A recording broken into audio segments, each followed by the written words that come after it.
नमस्कार, आप देख रहे हैं खबर उत्तर प्रदेश। मैं हूं आपके साथ तनवीर। रुक करते हैं खबरों का, लेकिन उससे पहले एक नजर डालते हैं इस वक्त की हेडलाइंस पर। 17 और 18 जनवरी को होगी यूपी लोक सेवा आयोग की एलटी परीक्षा। प्रवेश पत्र जारी, 26 जिलों में आयोजित होगी परीक्षा।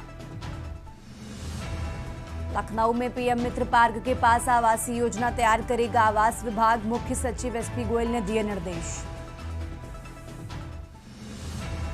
एसआईआर को लेकर सियासी संग्राम तेज। सपा प्रमुख अखिलेश यादव ने कहा, फर्जी वोट बढ़ाए गए, दोषियों पर हो एफआईआर। जामा मस्जिद बनाम हरिहर मंदिर मामले में 24 फरवरी को हाईकोर्ट में सुप्रीम कोर्ट में होगी सुनवाई। सभासद से मारपीट मामले में भाजपा के नगर पंचायत अध्यक्ष दोषी करार। कोर्ट ने सुनाई 3 साल की सजा। उत्तर प्रदेश में फिर बदला मौसम का मिजाज। लखनऊ समेत 30 जिलों में घने कोहरे का अलर्ट। कई जिलों के लिए बर्फीली चेतावनी जारी। आप देख रहे हैं के न्यूज़, खबरों का सारथी। और अब रुक करते हैं खबरों का। ताजनगरी आगरा में जनता की समस्याओं को लेकर कांग्रेस पार्टी ने नगर निगम प्रशासन के खिलाफ मोर्चा खोल दिया है। महानगर अध्यक्ष अमित सिंह के नेतृत्व में बड़ी संख्या में कांग्रेसी कार्यकर्ता और नेता नगर निगम मुख्यालय पहुंचे और जोरदार प्रदर्शन किया। प्रदर्शनकारी कांग्रेस नेताओं ने शहर की चरमराई व्यवस्थाओं को लेकर भारी नाराजगी जाहिर की है। प्रदर्शन के दौरान नगर आयुक्त की अनुपस्थिति पर कांग्रेस से शहर अध्यक्ष अमित सिंह ने तीखा तंज कसा है। उन्होंने आरोप लगाया कि दोपहर 1 बजे तक नगर आयुक्त कार्यालय नहीं पहुंचे।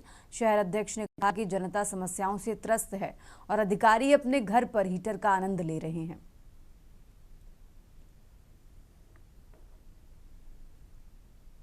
कलेक्ट्रेट के पास धाकरण चौराया है, जिसे वर्षों से धाकरण चौराहे के नाम से जानते हैं। वो धाकड़ समाज की आस्था से जुड़ा हुआ है, उनके पूर्वजों के जुड़ा हुआ है। आज प्रशासन द्वारा उस पर शब्दों का फेरबदल करते हुए ढाकरण कर दिया गया है, जिससे धाकरण समाज में भारी आक्रोश है। इसको लेकर हम चाहते हैं तत्काल उसका नाम चेंज किया जाए, जो पहले था वही रखा जाए। दूसरा है कि आगरा में गंदे पानी, सीवर का पानी आ रहा है। 70% जनता सीवर का पानी पी रही है।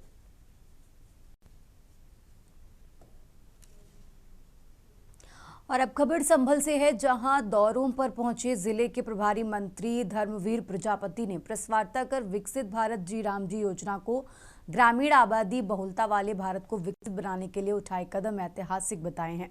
योजना के तहत प्रत्येक पात्र ग्रामीण परिवार को 125 दिन का सुनिश्चित रोजगार मिलने के साथ मजदूरी का भुगतान भी समय पर किया जाएगा। आधार लिंकिंग, डिजिटल निगरानी, एआई आधारित सिस्टम और सोशल ऑडिट योजना को भ्रष्टाचार मुक्त बनाएगी। इससे ग्रामीण आर्थिक ढांचे को मजबूती मिलेगी और कृषि व जल संरक्षण को मजबूत आधार प्राप्त होगा। इसलिए योजना साल 2047 तक विकसित भारत लक्ष्य पूर्ण कराते हुए देश को आर्थिक मजबूती प्रदान करेगी।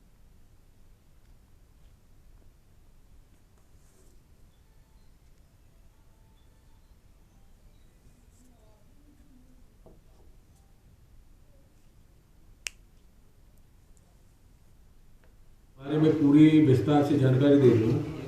बीबी जी राम जी का फुल फॉर्म क्या है? वी से विकसित, बी से भारत, जी से गारंटी, आर से रोजगार, ए से आजीविका, एम से मिशन, जी से ग्रामीण।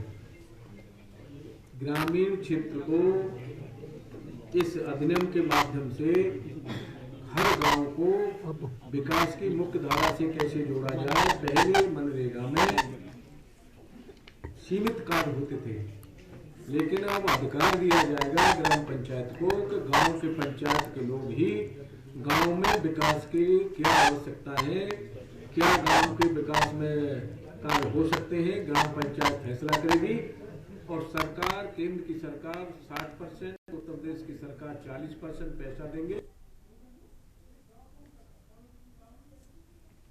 और अब खबर बाराबंकी से है, जहां जिले के प्रभारी मंत्री सुरेश राही ने जी राम जी योजना को लेकर प्रेस वार्ता करते हुए योजना से जरूरतमंद ग्रामीणों को प्राप्त होने वाले फायदे गिनाए।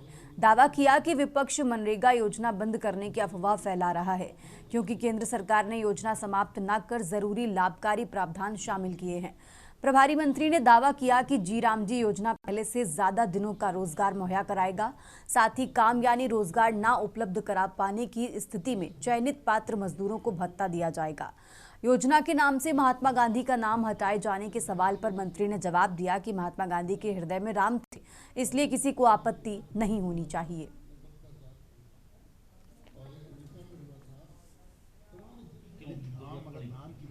नाम बदलने से आपत्ति अगर कोई है तो नहीं होनी चाहिए। नाम अगर गांधी जी का नाम इसमें नहीं है तो गांधी जी जिनको बहुत प्यार करते, जिनका हमेशा उनकी आस्था उनमें थी राम, और अंतिम समय में उन्होंने राम ही बोला था, तो राम उसमें आगे कोई आपत्ति नहीं होती। और किसी भी मिशन में, किसी योजना में नाम का महत्व नहीं होता है। महत्व होता है उसकी वो कैसे काम करेगी, वो जनता के हित उसमें कैसे सदेंगे, वो महत्वपूर्ण होता है, नाम महत्वपूर्ण नहीं होता है। और अब खबर बुलंदशहर से, जहां बुलंदशहर जनपद के जहांगीराबाद थाना क्षेत्र स्थित ग्राम शिवाली में एक विशाल हिंदू महासम्मेलन का आयोजन किया गया है। इस सम्मेलन में मुख्य अतिथि के रूप में डासना देवी मंदिर के पीठाधीश्वर यति नरसिंहानंद महाराज सम्मिलित हुए। महासम्मेलन को संबोधित करते हुए यति नरसिंहानंद ने हिंदुओं को एकजुट होने का आह्वान किया है। उन्होंने कड़े शब्दों में कहा कि हिंदुओं को नेताओं की गुलामी छोड़ देनी चाहिए। उन्होंने आगाह किया कि तुम्हारे बुरे वक्त में कोई नेता तुम्हारे काम नहीं आएगा। नरसिंहानंद ने कहा कि अगर अस्तित्व बचाना है तो सभी हिंदुओं को आपसी मतभेद भुलाकर संगठित होना होगा। सुरक्षा का मंत्र देते हुए उन्होंने कहा कि व्यक्ति को सबसे पहले अपने परिवार को वैचारिक और मानसिक रूप से मजबूत करना चाहिए। शिवाली गांव में आयोजित इस कार्यक्रम में विभिन्न हिंदू संगठनों के सैकड़ों कार्यकर्ताओं ने हिस्सा लिया। यति नरसिंहानंद के आगमन को लेकर सुरक्षा के भी कड़े इंतजाम देखे गए। कार्यक्रम के दौरान समर्थकों ने उनके विचारों का जोरदार स्वागत किया।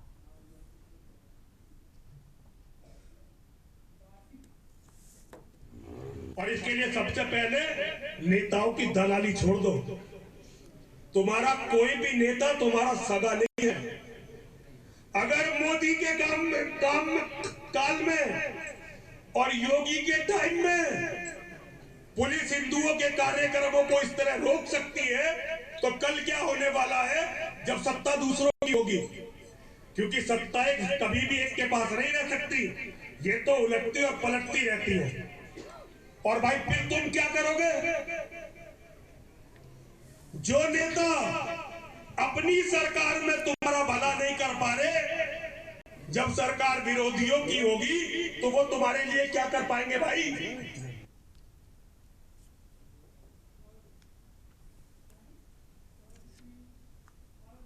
और अब रुक करते अगली खबर का। देशभक्ति, समर्पण और राष्ट्र के प्रति अटूट आस्था को दर्शाता एक विशेष गीत अटल हिमालय हाल ही में रिलीज किया गया, जिसने लोगों के दिलों को छू लिया है।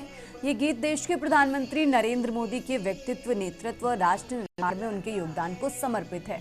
साथ ही उत्तर प्रदेश के मुख्यमंत्री योगी आदित्यनाथ, जिन्हें देश भर में बुलडोजर बाबा के नाम से जाना जाता है, उनकी सशक्त कार्यशैली से ये भी गीत प्रेरित है। गीत के रचयिता का कहना है कि देश के लिए समर्पण ही उनका धर्म है और संगीत उनका माध्यम। मैंने ये गीत प्रधानमंत्री नरेंद्र मोदी के व्यक्तित्व से प्रेरित होकर लिखा है।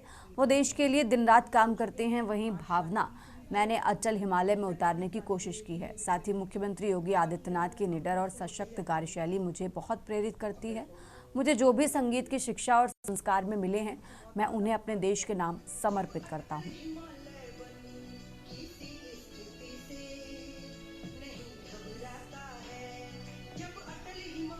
जी, मेरा एक गीत रिलीज हुआ है परम आदरणीय नरेंद्र मोदी जी के ऊपर, जब अटल हिमालय बन, तो इसलिए सोचा कि आप लोगों से रूबरू हूँ और गीत के बारे में कुछ बताऊं, ताकि गीत जो है वो जन जन तक पहुंच पाए। जी देखिए, मैं पर्सनली परम आदरणीय नरेंद्र मोदी जी की नीतियों से, उनकी कार्यशैली से प्रभावित हूँ। तो बस यही सोचकर 2018 में ये गीत लिखा था और 2025 में इसको बनाया और 1 जनवरी 2026 में इसको रिलीज किया। आगे बढ़ते खबरों में, सड़क सुरक्षा को बढ़ावा देने और यातायात नियमों के पालन को सुनिश्चित करने के लिए उप परिवहन आयुक्त और पुलिस की संयुक्त टीम ने नो हेलमेट नो फ्यूल अभियान के तहत शहर के विभिन्न पेट्रोल पंपों पर चेकिंग अभियान चलाया। अभियान के दौरान कई पेट्रोल पंपों पर अनियमितताएं देखने को मिली हैं। उन्होंने मौके पर ही पंप संचालकों को नोटिस जारी करने के निर्देश दिए। साथ ही निर्देश दिए कि बिना हेलमेट दोपहिया वाहन चालकों और बिना सीट बेल्ट चार पहिया वाहनों को पेट्रोल या डीजल नहीं दिया जाएगा। आरटीओ ने बताया कि अभियान पूरे माह जारी रहेगा और नियमों का उल्लंघन करने वालों के खिलाफ कड़ी कार्रवाई भी की जाएगी। देखिए, ऐसा है कि 1 जनवरी से 31 जनवरी तक राष्ट्रीय सड़क सुरक्षा माह आयोजित किया जा रहा है, जिसके तहत आज हम लोग नो हेलमेट नो फ्यूल का अभियान चला रहे हैं। तो हमारे आरटीओ वीरेंद्र सिंह यहाँ पीलीभीत के हैं, मैं डिप्टी ट्रांसपोर्ट कमिश्नर। मैं इस कार्यक्रम को देखने के लिए और इस कार्यक्रम अपने नेतृत्व में कराने के लिए आज पीलीभीत आया हुआ था। तो आज मैंने 2-3 पेट्रोल पंपों पर आरटीओ साहब के साथ मैंने चेकिंग किया। मुझे दिखाई दिया कि अभी भी जो है कुछ पेट्रोल पंपों द्वारा बिना हेलमेट के भी फ्यूल दिया जा रहा है।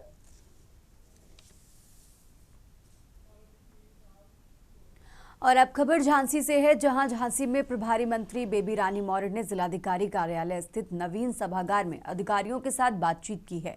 इस दौरान झांसी जिले में चलाई जा रही विकास योजनाओं पर चर्चा की गई।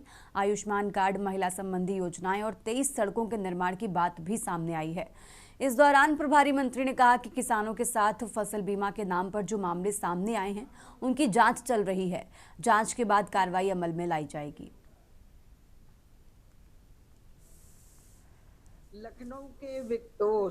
झांसी के विकास कार्यों के संबंध में आज बैठक ली है और अधिकतर काम हमारे हो गए हैं।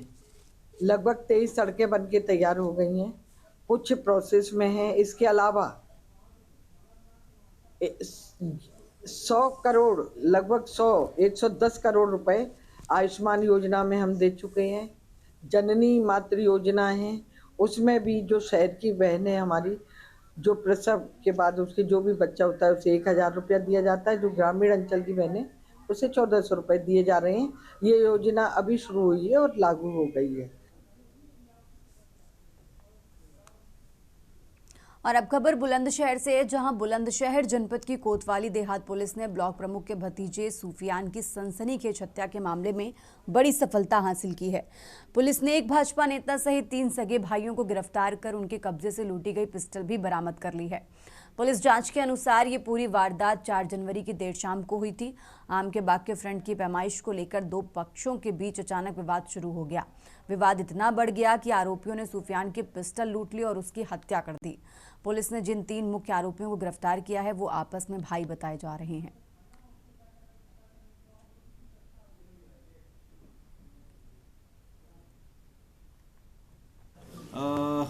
ब्लॉक प्रमुख के भतीजे की हत्या के क्रम में कोतवाली देहात पे मुकदमा प्राप्त संख्या 7/2026 पंजीकृत किया गया था, जिसमें वादी द्वारा 4 के विरुद्ध नामजद प्लस 4 अज्ञात के विरुद्ध मुकदमा दर्ज कराया गया था।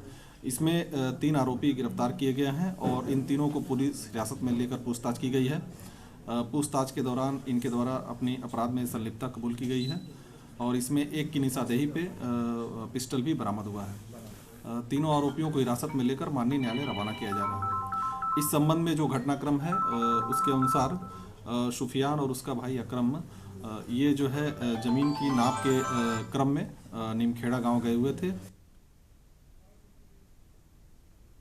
आगे बढ़ते हैं खबरों में। खबर बुलंदशहर से है, जहां बुलंदशहर जनपद में भूमाफियाओं के खिलाफ जारी अभियान के बीच पुलिस ने बसपा के पूर्व नगर अध्यक्ष और कुख्यात भूमाफिया खालिद कुरैशी पर शिकंजा कस दिया है। एसएसपी के कड़े निर्देश के बाद गुलाबची कोतवाली में 35 लाख रुपए की धोखाधड़ी और धमकी देने का मुकदमा दर्ज किया गया है। मिली जानकारी के अनुसार खालिद कुरैशी ने पीड़ित फरमान और अकरम को प्लॉट बेचने का झांसा दिया। पीड़ितों का आरोप है कि सौदा तय होने के बाद खालिद ने 35 लाख रुपए की भारी भरकम रकम हड़प ली। ये रकम उसने शातिर तरीके से अपने पुत्रों के बैंक खातों में ट्रांसफर कराई। धोखाधड़ी की सारी हदें पार हो गईं जब खालिद ने पीड़ितों को दिखाई गई जमीन का बैनामा किसी और के नाम कर दिया। पीड़ितों ने जब अपनी रकम वापस मांगी तो आरोपी बसपा नेता अपनी दबंगई पर उतर आया। आरोप है कि खालिद कुरैशी पीड़ितों को जान से मरवाने और उन्हें झूठे मुकदमों में फंसाने की धमकी दे रहा है, जिससे पीड़ित परिवार गहरे मानसिक तनाव में है।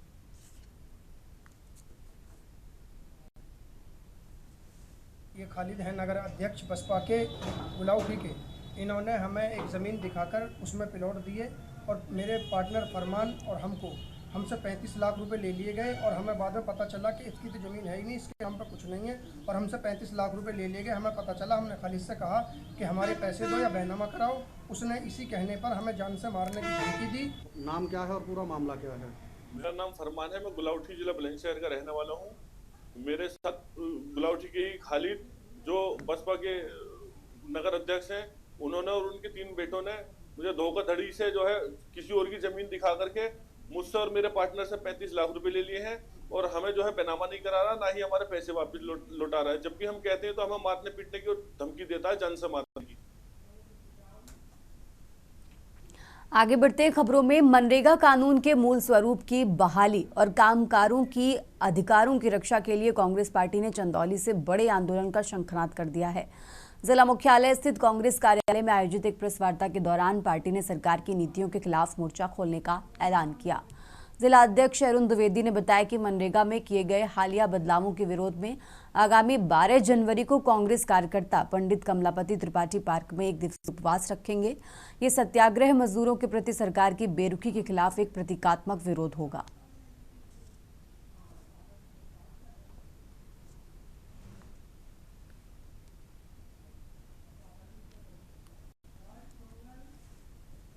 निर्देश पर और प्रदेश कांग्रेस कमेटी के संयोजन में आज जिला कांग्रेस कमेटी चंदौली में जिला कांग्रेस कमेटी और शहर कांग्रेस कमेटी के हमारे अध्यक्ष ब्रजेश गुप्ता जी भी यहाँ उपस्थित है। संयुक्त रूप से ये मनरेगा जो भारतीय जनता पार्टी की सरकार ने महात्मा गांधी रोजगार गारंटी योजना का नाम बदल करके बीबीजी राम जी जो रखा है और उसके अंतर्गत मनरेगा के मजदूरों को जो गारंटी का रोजगार था उनके काम के अधिकार को छीनना जा रहा है, छीनने का प्रयास किया जा रहा है। उसमें था 100 दिन को उनके काम की गारंटी थी।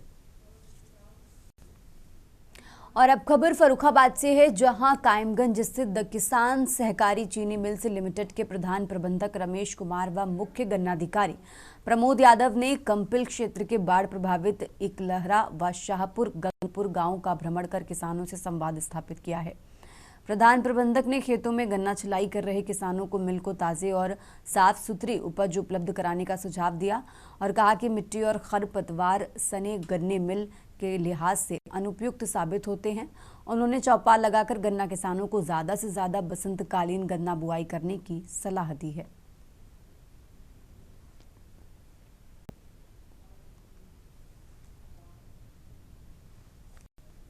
और अब खबर औरैया से है, जहां औरैया जनपद में अपराध और अपराधियों के खिलाफ चलाए जा रहे अभियान में औरैया पुलिस को बड़ी कामयाबी मिली है। अजीतमल और कुदरकोट थाना पुलिस ने एसओजी व सर्विलांस टीम के साथ मिलकर 2 अलग-अलग मुठभेड़ों में 4 शातिर अभियुक्तों को गिरफ्तार किया है। इस दौरान 3 बदमाश पुलिस की गोली लगने से घायल हो गए हैं। अजीतमल पुलिस और स्वाट टीम की घेराबंदी के दौरान national highway 19 link road Babarpur Rasulpur के पास बदमाशों से आमना सामना हुआ। आत्मरक्षार्थ पुलिस द्वारा की गई फायरिंग में शातिर अपराधी गिरफ्तार कर लिए गए हैं।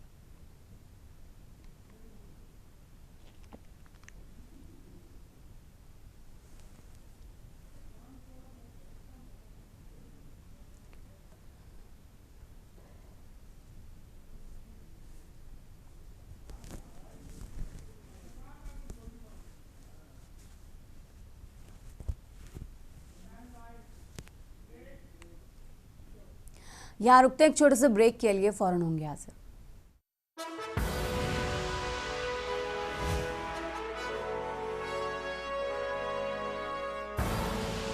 आप देख रहे हैं के न्यूज़, खबरों का सारथी। ब्रेक से वापस आ चुके हैं। रुक करते खबरों का बात कर रहे हैं इटावा की, जहां जसवंत नगर विधानसभा क्षेत्र के अधियापुर गांव में पार्टी कार्यकर्ताओं द्वारा आयोजित कंबल वितरण कार्यक्रम में पहुंचे सपा के राष्ट्रीय महासचिव शिवपाल सिंह यादव ने कहा कि भाजपा साल 2047 का सपना दिखा रही है।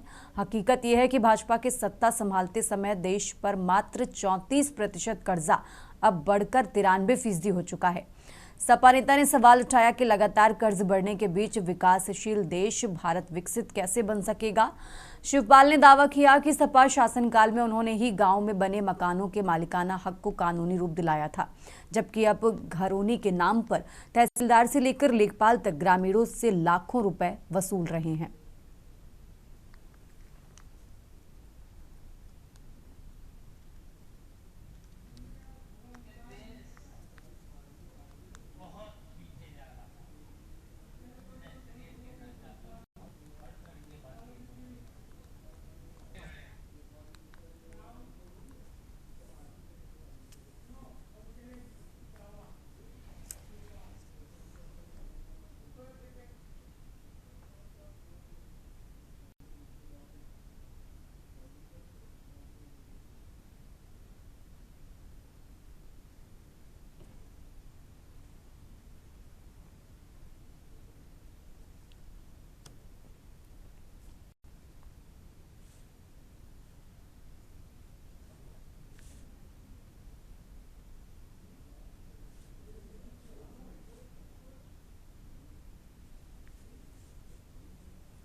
आगे बढ़ते खबरों में खबर कानपुर से है, जहां कानपुर के नवाबगंज स्थित पंडित दीनदयाल उपाध्याय स्कूल में साइबर जागरूकता को लेकर एक नुक्कड़ नाटक का आयोजन किया गया।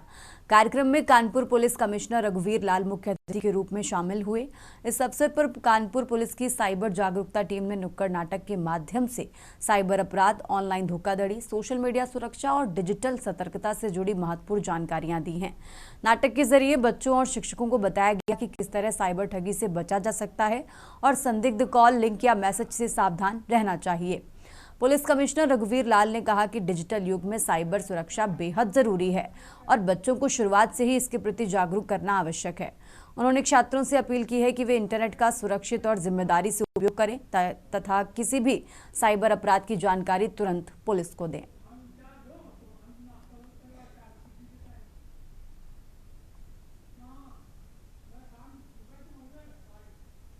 ये साइबर अपराधों की रोकथाम के लिए और साइबर अपराध की जागरूकता बढ़ाने के लिए कानपुर कमिश्नरेट पुलिस ने एक नुक्कड़ नाटक तैयार करा है जो लोगों को ये अवेयर करेगा कि डिजिटल अरेस्ट, जो साइबर फ्रॉड जो हो रहा है, लोगों से इन्वेस्टिगेटमेंट के नाम से जो फ्रॉड हो रहा है, OTP मांग करके जो फ्रॉड हो रहा है, उसके बारे में हमने एक प्रस्तुति रखवाई है और मुझे लग रहा है कि लोगों ने इसको सराहा है।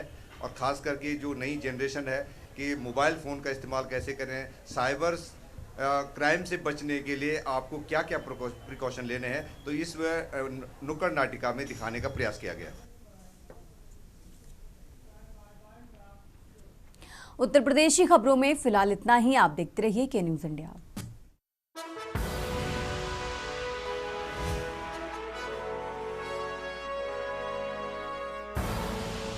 आप देख रहे हैं के न्यूज़, खबरों का सारथी।